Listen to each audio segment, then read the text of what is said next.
Vida Pública. Bem-vindos à Vida Pública. Realizado pela Fundação Baldino do Amaral, TV Jornal Cruzeiro do Sul e TV Com, este é um espaço democrático de reflexão e troca de ideias sobre os assuntos que, mesmo sem que se perceba, influenciam a vida de cada pessoa. Nossos projetos de vida, nossas esperanças, tudo aquilo que sonhamos para nós, para a nossa cidade e nosso país, passa pela esfera da vida pública. Espaço aberto à pluralidade, Vida Pública é um debate permanente sobre a realidade que nos cerca, para o qual estão convidados você, telespectador, e aqui, em nosso estúdio, todos os que têm alguma coisa importante a dizer. E a palavra hoje está com a deputada estadual pela região de Sorocaba, Maria Lúcia Amari, eleita pelo Partido da Social Democracia Brasileira, o PSDB. Maria Lúcia Amari é a terceira de 4 irmãs, nascidas na cidade de Santos. Professora e advogada, filiou-se ao PSDB em 1991. Foi eleita presidente do partido na cidade de Sorocaba em 1995 e reeleita em 2013. Entre os anos de 2013 e 2010, Maria Lúcia foi presidente do Secretariado Estadual das Mulheres Tucanas e vice-presidente do Secretariado Nacional. No ano de 2008, foi líder da bancada do PSDB na Assembleia Legislativa e vice-líder do governo. Exemplo de liderança e presença feminina no cenário político do país, a deputada recebeu a medalha Ruth Cardoso, uma das mais importantes homenagens a quem dedica sua vida à luta pelos direitos das mulheres. Recebeu também a medalha Lauro Ribas Braga, pelo Rotary Clube de São Paulo, a medalha Amigo da Marinha e o colar evocativo do Jubileu de Brilhante da Revolução Constitucionalista de 1932, pelo Instituto Histórico, Geográfico e Genealógico de Sorocaba. Maria Lúcia foi agraciada ainda com o selo SENAC pela implantação do Programa de Educação para o Trabalho e foi condecorada com a medalha Brigadeiro Tobias, a mais importante da Polícia Militar, pela atuação no Programa Educacional de Resistência às Drogas e à Violência, o PROERD. A deputada também recebeu o Troféu João de Camargo, entregue a pessoas que se destacaram no trabalho social, e o Prêmio Baltazar Fernandes pela contribuição com o desenvolvimento da cidade de Sorocaba. Além disso, recebeu ainda títulos de cidadã em 17 cidades, incluídas aí Sorocaba e Votorantim. Deputada, seja muito bem-vinda aqui ao Vida Pública de hoje. Obrigada pela oportunidade de estar aqui falando um pouco sobre o nosso mandato. Deputada, como foi a menina Maria Lúcia deixar Santos, deixar lá a Baixada e vir para o Planalto e conhecer Sorocaba? Na verdade, quando eu saí de Santos, que eu tinha feito Faculdade Católica de Direito em Santos, e vim para São Paulo para exercer a profissão como advogada. Trabalhei em algumas empresas de porte, algumas empresas nacionais, outras empresas internacionais, multinacionais, e fiquei quase 18 anos morando em São Paulo e fazendo mestrado em Direito Administrativo e Constitucional, que eram 2 matérias que eu tinha mais afinidade. E acabei, uma questão pessoal, em função do meu casamento, eu acabei vindo morar em Sorocaba. E aqui em Sorocaba eu comecei a trabalhar muito mais ligada à minha atividade jurídica como advogada, mas também atrelada à parte social. Comecei a trabalhar no Juizado de Pequenas Causas como voluntária, como conciliadora, durante uns 3, 4 anos. Comecei a trabalhar também no Conselho da Condição Feminina, fazendo um trabalho com as mulheres já naquela altura. Isso foi em 1987 que eu vim para cá, para Sorocaba, portanto há mais de 25 anos, né, que eu estou aqui. Então foi o início de uma atividade diferenciada do que eu fazia em São Paulo, numa carreira como advogada, militante da carreira jurídica. Você já tinha uma militância, né? Uma militância aí na vida pública, né? Esse trabalho que era desenvolvido como advogada, enfim, tinha muito contato com essa questão social. Poderia dizer que o seu pai foi uma inspiração hoje para a vida pública? Meu pai foi e é, né? Porque meu pai é uma pessoa que, assim, eu tenho profunda admiração, porque a minha vida inteira eu lembro que meu pai e minha mãe disputavam quem ia ler primeiro o jornal, quando chegava em casa. Então eram pessoas assim, extremamente bem informadas e preocupadas em se atualizar em termos de notícia. Então eu fui criada assim com essa preocupação de me atualizar com a questão das notícias de jornal, com as questões políticas.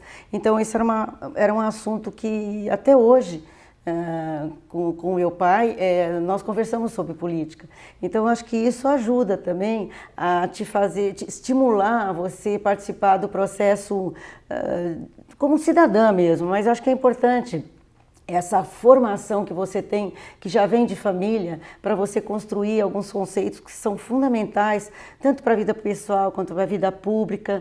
Eu acho que eles norteiam o seu caminhar. E, para quem não sabe, o pai da deputada já completou um século de vida, é isso, deputada? Completou um século de vida em junho, é uma pessoa extremamente lúcida. O primeiro jornal que ele leu é o Cruzeiro do Sul. Já se familiarizou com a vida política daqui da cidade, e é uma pessoa assim que lê 3 jornais por dia, conversa, discute política, assim, extremamente lúcida. Eu acho que ele tem um papel muito importante na minha vida. Como foi o contato com o partido, com o PSDB em Sorocaba? Já existia o partido? Bom, na verdade, assim, eu sempre tive profunda admiração pelo Franco Montoro, porque ele, quando eu fiz mestrado, ele ainda dava aula na PUC, em São Paulo, Mário Covas, eu tinha profunda admiração por esses políticos que tinham acabado de construir o PSDB por força do descontentamento com o antigo PMDB. Então, eu comecei tinha essa tendência ligada à social-democracia. E quando começou, na época, a preocupação com uma campanha política para o PSDB, e eu me filiei, o partido naquela época não era um partido estruturado, estava começando aqui na cidade de Sorocaba, e eu me filiei bem no começo do partido, acho que no 2º ano que ele estava constituído aqui na cidade de Sorocaba, e acabei exercendo uma militância, porque logo em 92 nós tivemos uma candidatura majoritária para prefeito de Sorocaba, e eu acabei... por força de um partido não estruturado, eu tive que acabar participando ativamente da campanha política, da organização do partido, da estruturação partidária, então, desde o começo. Então, é um partido que eu estou desde 91, estou até hoje. Então, assim, nós ajudamos, de certa forma, a construir o partido na cidade de Sorocaba. E claro, quando primeira-dama aqui em Sorocaba teve uma atuação muito próxima às entidades. Como que foi esse trabalho junto ao Fundo Social de Solidariedade, deputada? Bom, eu fiquei 8 anos à frente do Fundo Social de Solidariedade de Sorocaba, eu procurei me dedicar, eu era uma das primeiras pessoas a chegar e uma das últimas a sair, tive um grupo de voluntárias bastante atuante.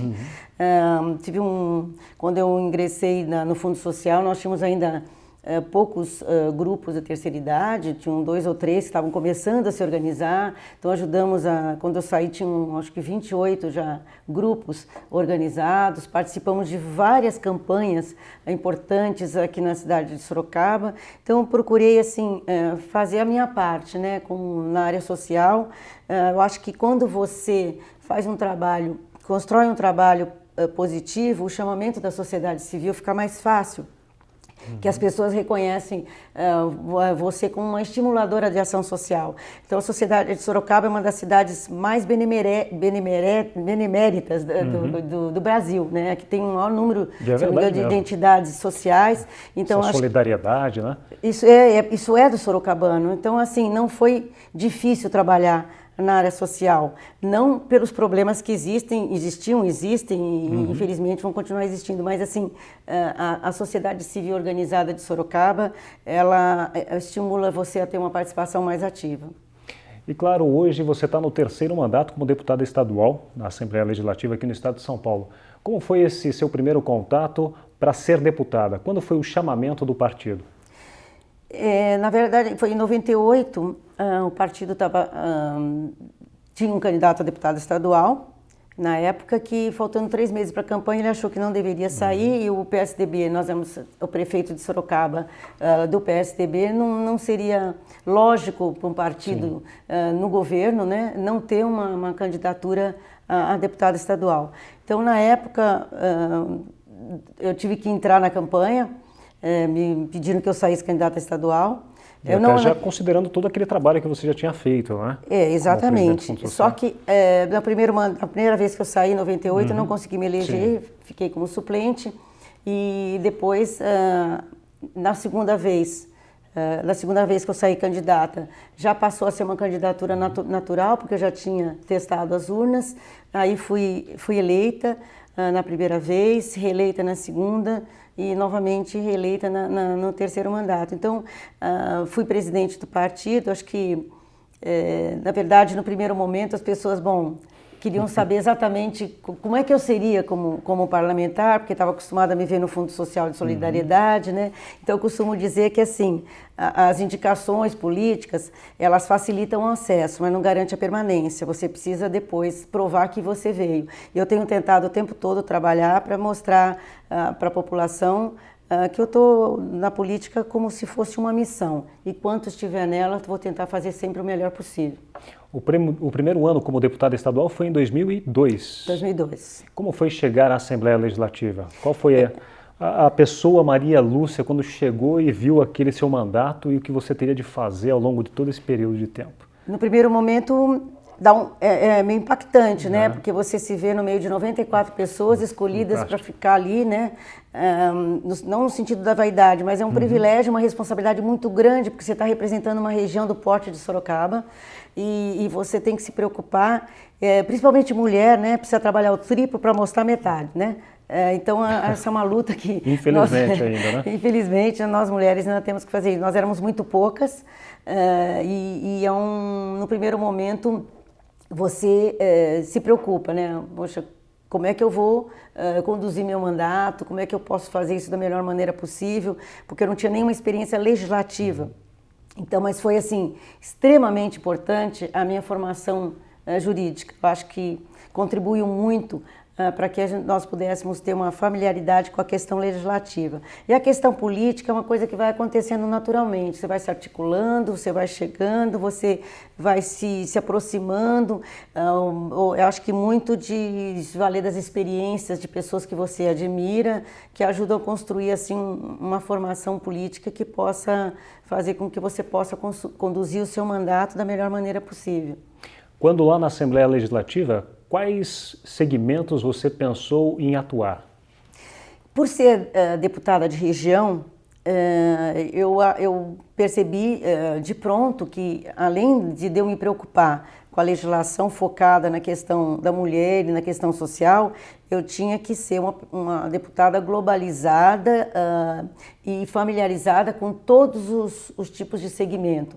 Acho que, enquanto políticos, nós temos obrigação de ter um mínimo de conhecimento, minimamente estar preparados para exercer esse mandato com conhecimento de várias áreas. O ano retrasado, eu fui nomeada, por exemplo, relatora do orçamento do Estado de São Paulo. No primeiro momento, é impactante, porque é uma responsabilidade muito grande. Na época, o orçamento era de 172 bilhões de reais, hoje está em 188 bilhões. Então, foi não tinha nunca feito, trabalhado nessa questão de orçamento, então me debrucei, fiquei 2 dias ininterruptos trabalhando em cima disso, para me familiarizar com o orçamento do Estado. Então, eu aprendi muito, né, para poder fazer, como é que nós vamos fazer esse orçamento, nas emendas, nas subemendas, como é que nós vamos distribuir o orçamento do Estado. Foi uma responsabilidade muito grande, mas eu acho que nós, deputados, temos que estar o tempo todo nos atualizando, nos aperfeiçoando, procurando ler muito, para se atualizar muito, e estar sabendo exatamente tudo o que está acontecendo, porque a informação é fundamental. Nós estamos na época do conhecimento, é uma fase de conhecimento. Acho que nós temos que estar muito atentas ao que está acontecendo ao redor de todos nós. Existem critérios para se propor as emendas ao orçamento? Existe, né? Na verdade, assim, o orçamento, você tem que se preocupar em transmitir naquele orçamento a expectativa, não só do Estado de São Paulo, mas você não pode esquecer de focar a sua região, né? As prioridades da sua região. Então, na época que eu fui relatora, nós começamos a trabalhar de uma forma inédita na questão de emendas regionais, que era uma questão extremamente importante para a nossa região, e naquele momento também eu inovei no sentido de incluir cada deputado as suas emendas para a sua região, que fizessem parte, anexados ao orçamento do Estado, que elas ficassem na internet de uma forma transparente para saber cada deputado para onde ele mandou, quanto mandou, para que a sociedade possa fiscalizar o seu deputado e também fiscalizar o seu prefeito, né? Eu acho que isso é importante, acho que essa transparência que nós políticos temos que ter para que a população você possa reconhecer o que você foi referendada pelas urnas. Então, eu acho que essa confiança que a população tem em você, essa esperança que deposita em você, você não pode nunca comprometer. É o retorno, né? É o retorno e assim, eu acho que quando você mexe com a expectativa de um povo, com a esperança de uma população, você tem um compromisso e o dever de cumprir as suas metas de uma forma responsável e ética e principalmente democrática, né? Ouvindo a população para não fazer aquilo que o deputado quer, mas aquilo que a população espera de você. Deputada, quem é o seu eleitor hoje? Existe um segmento que vota em você mais intensamente? Na verdade, eu posso dizer assim, nós temos mais ou menos uma avaliação de um quadro, porque esse perfil acaba mudando. Mas eu posso dizer com segurança que as mulheres ainda não estão votando nas mulheres na proporção que nós queremos, né? Nós somos 52% do eleitorado e nós continuamos tendo profundas dificuldades de identificar o eleitorado mulher exatamente atrelado às candidaturas femininas. Então, acho que essa ninguém consegue responder essa avaliação, mas eu percebo pelas avaliações que nós fizemos que os segmentos são bem diversificados, não tem preponderantemente um eleitor de tal a tal faixa. Eu acho que acaba meio que dividindo por vários, tanto em faixa etária quanto gênero. Certo. Com relação às mulheres, a participação, em termos numéricos, é claro, ainda é pequena. Aqui a deputada pode acreditar isso. Essa situação está mudando aos poucos? Percebe-se essa mudança ou ainda não? Eu acho que ela está muito insípida, porque, primeiro, nós não temos, a maioria dos empresários não investe em candidaturas femininas, né? Então, fica difícil para fazer uma campanha sem recursos financeiros. A mulher tem a preocupação, porque a mulher, quando vai para a vida pública, ela fica muito exposta. E muitas vezes, se a família não apoia, ou a família não participa desse processo, fica uma questão difícil. Outro problema, a mulher tem tripla jornada de trabalho, né? A mulher precisa conciliar todas as jornadas que ela tem, mais a vida pública. E muitas vezes essa exposição que a mulher fica, muitas vezes acaba constrangendo, acabando inibindo a participação feminina. Os partidos políticos, no geral, são um pouco predatórios em relação às candidaturas femininas, não têm dado o suporte necessário, com raras exceções. Então fica assim, são vários fatores que impedem as mulheres de chegarem lá. E as mulheres também são muito exigentes. Quando elas querem se propor alguma coisa, elas acabam cobrando de si mesmas muito. E muitas vezes elas querem fazer o melhor possível, tem que fazer o melhor discurso, tem que falar o melhor, tem que se destacar em alguma coisa. E muitas vezes a mulher acaba, pela pressão da sociedade, ela acaba se recolhendo. E a gente percebe que, no geral, nas câmaras, no poder legislativo, a tendência do gênero masculino é se impor pela força e a mulher mais pelo diálogo. Deputada, falando sobre essa questão da campanha, qual a opinião da deputada sobre o financiamento público para campanhas? É uma questão difícil, mas eu acho que nós temos que dar transparência nessa questão. Eu acho que a legislação eleitoral precisa ser atualizada, dados de realidades, porque hoje as campanhas são feitas de uma forma pouco transparentes, né? E às vezes privilegiadas em relação a alguns tipos de políticos.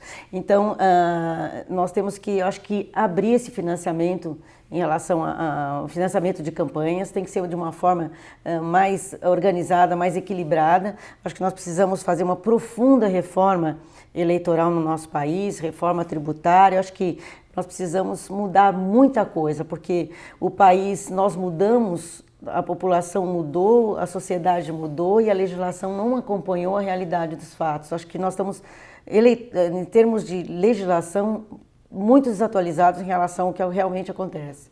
Quais projetos ou iniciativas a deputada poderia destacar nesse período em que está à frente da Assembleia Legislativa? Olha, na verdade, assim, presidir a Comissão de Constituição e Justiça, para mim, particularmente para mim, achei que foi uma experiência, porque eu estou no mandato já pela segunda vez, fui reeleita. Eu acho que é extremamente importante, porque é a comissão mais importante da Assembleia Legislativa, onde passam todos os projetos. Então, eu acho que até representando Sorocaba lá e como mulher, eu acho que para nós é extremamente importante essa conquista. Eu considero isso uma conquista. Eu acho que todos esses trabalhos que nós fazemos na política, eu acho que é extremamente importante. As frentes parlamentares que eu ingressei, a frente parlamentar de desoneração tributária dos medicamentos, para que reduza o valor do tributo sobre os remédios, para que torne mais acessível à população. A frente parlamentar contra motoristas criminosos. Aliás, queria cumprimentar o Cruzeiro do Sul Jornal, porque está fazendo uma campanha nessa direção extremamente importante por conta dos acidentes que vêm acontecendo. A frente parlamentar também de regularização fundiária, que eu fui eleita agora vice-coordenadora, que vai dar não só sobre o aspecto jurídico, mas sobre o aspecto social extremamente importante para a população que vive à mercê da indecisão, né? Eu acho, e assim, vários projetos que eu acabei ingressando com eles, que foram aprovados na Assembleia Legislativa. E a atividade parlamentar não é só essa, né? Além da representatividade que nós temos, também a luta pelas estradas, né? A SP-264, a duplicação, né? Que vai de Sorocaba. Vocês também fizeram uma campanha pela rádio, né? De duplicação de Sorocaba para Salto de Pirapora, a SP-79. Quer dizer, todas essas ações que fizeram ponte entre as necessidades da região e as secretarias de governo e o governo do governador Geraldo Alckmin. Então, o trabalho que está sendo feito, nós temos acompanhado também do resgate das ferrovias, né, do trem que vai levar, do trecho Sorocaba-São Paulo. Então, todos, além da atividade parlamentar, quer dizer, de legislar, participar de audiências públicas, de comissões importantes dentro da Assembleia Legislativa. Acho que é importante essa ponte que nós fazemos entre os prefeitos e vereadores e também o governo de São Paulo. As emendas que nós conseguimos esse ano de 6,5 milhões de emendas, sendo 5 milhões para as cidades da nossa região e 1,5 milhão para várias entidades da nossa região. Então, assim, a nossa atividade parlamentar, ela transcende o que muitas vezes a população coloca, não tem a exata medida do trabalho de um parlamentar. Então, assim, são vários eixos, né, onde nós participamos nessa interlocução, sociedade civil, lideranças políticas e o executivo. Deputada, como está o trabalho da Frente Parlamentar sobre o Trânsito? Haverá mudança na legislação? Nós já tivemos uma conquista fruto dessas audiências públicas, que eu ingressei o ano passado com essa Frente Parlamentar. Levamos as reivindicações dessa audiência pública para o Congresso Nacional, a resolução que saiu do CONTRAN no sentido de tolerância zero. Acho que isso já foi uma conquista, porque antes se falava em uma certa dosagem que muda de pessoa para pessoa, então a tolerância é zero, quer dizer, vai dirigir zero de bebida, né? Já que não dá para prever quanto cada um pode beber, né? Exatamente. Fizemos a interlocução também com a Secretaria de Portadores de Deficiência do Estado de São Paulo, no sentido com o Detran, para que nessas blitz fosse incluída a participação de portadores de deficiência, fruto desses acidentes, para que isso tivesse um impacto naquelas jovens, assim, aquela blitz nas baladas do Estado de São Paulo, né, quando eles estão ainda lúcidos o suficiente para ouvirem depoimentos importantes, para pelo menos essas blitz foram também organizadas e aperfeiçoadas em função também dessas audiências públicas, porque nós trouxemos experiência extremamente exitosa do Estado do Mato Grosso, onde os juízes de lá aplicam a pena máxima e não a pena mínima, né? E nós, nessas audiências, fizemos questão que o Tribunal de Justiça de São Paulo participasse, para que os juízes, no sentido de ao atribuir a pena, desse a pena máxima, para que isso fosse também uma forma de mostrar que não tem só impunidade nesse país, começando pelo Estado de São Paulo. Então, o Ministério Público do Mato Grosso tem exercido um papel extremamente importante. A transformação do crime de doloso para culposo. Então, acho que essas ações que são decorrentes dessas discussões, desses debates, porque não é de iniciativa do Legislativo, é de iniciativa do Executivo. Mas, ao terminarmos essa frente parlamentar, nós esperamos propor medidas legislativas, educativas, paliativas, institucionais, de sorte que nós possamos, pelo menos, diminuir o número de acidentes provocados por álcool, drogas e pela velocidade. Nessa questão das bebidas, para menores de 18 anos, é possível avaliar se está acontecendo a venda ou não? A fiscalização ainda é muito frágil em relação à necessidade. Sim. Eu tenho um projeto aprovado nessa direção já há 4, 5 anos atrás, se não me engano. Esse projeto foi aprovado no sentido de caçar o estabelecimento que for flagrado vendendo bebida alcoólica para menores de idades, mas nós ainda não temos uma fiscalização adequada para que nós possamos diminuir, porque muitas vezes o maior de idade adquire a bebida, né, e acaba entregando para os menores de idade. Mas nós observamos, isso foi testes feitos, né, que ainda os lugares onde vendem bebidas alcoólicas não estão exigindo identidade para demonstrar que aquele jovem não tem a idade, não é maior de idade. Então isso ainda é acho que nosso país ainda tem a questão da impunidade, ainda está muito flagrante, que ela ainda ocorre de uma forma extremamente grave, né? E as leis são muito brandas em relação aos crimes que a gente tem assistido. Eu chamo de crime porque quem sai com um veículo alcoolizado assume sim o risco de matar. Então são coisas que vêm acontecendo ainda, que ainda há muito a fazer. Deputada, estamos já caminhando para o final do nosso programa. Para este ano de 2014, quais as suas prioridades? Como ficam as eleições deste ano?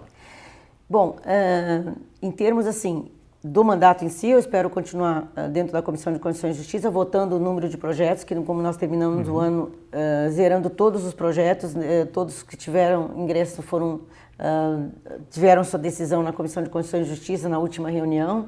Espero que nós possamos continuar decidindo sem interferência de questão partidária. Espero que não haja nenhuma redução do nosso ritmo por força das campanhas eleitorais, e no sentido das campanhas eleitorais aqui na nossa região,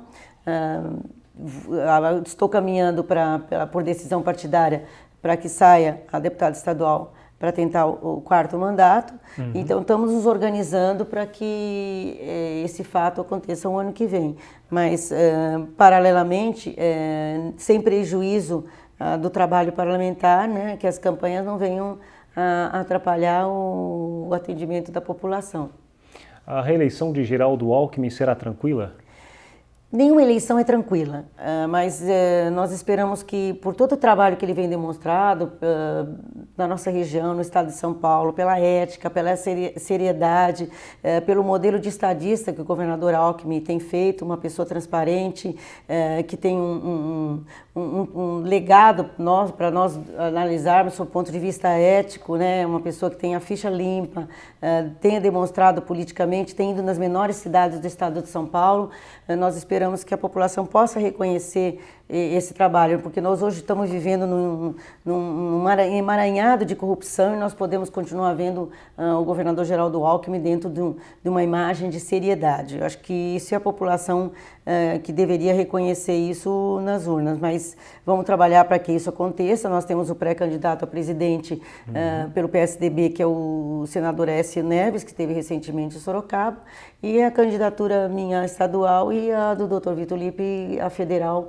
Não vamos lançar mais do que um deputado estadual e um deputado federal, porque nós já tivemos uma resposta ruim na última eleição. Faz falta um deputado federal, porque a força política da nossa região, é representada pelo número de parlamentares. Então, nesse universo de uma região com 2 milhões de votos, quanto mais deputados da nossa região federal e estadual foram eleitos, mais força política teremos para reivindicar em nível federal e nível estadual. Deputada, muito obrigado pela participação no Vida Pública de hoje. Obrigada pelo convite, eu agradeço a oportunidade de estar falando um pouco sobre o nosso mandato, aproveitar para desejar um ano novo de muita esperança, de muita paz, porque eu acho que é isso que o mundo está precisando. É verdade. O Vida Pública de hoje conversou com a deputada estadual pela região de Sorocaba, Maria Lúcia Amari, eleita pelo Partido da Social Democracia Brasileira, o PSDB. O programa Vida Pública pode ser assistido no canal de vídeos do portal Cruzeiro do Sul em www.cruzeirodosul.inf.br, na TV Com, canal 7 da NET, TV Votorantim, canal 10 e TV Comunitária, canal 3 pela Supermídia. Agradecemos também a participação da nossa equipe de produção, o diretor de produção José Carlos Finez e o editor-geral Ednilson Jodar Lopes. O Vida Pública de hoje fica por aqui. Até o próximo.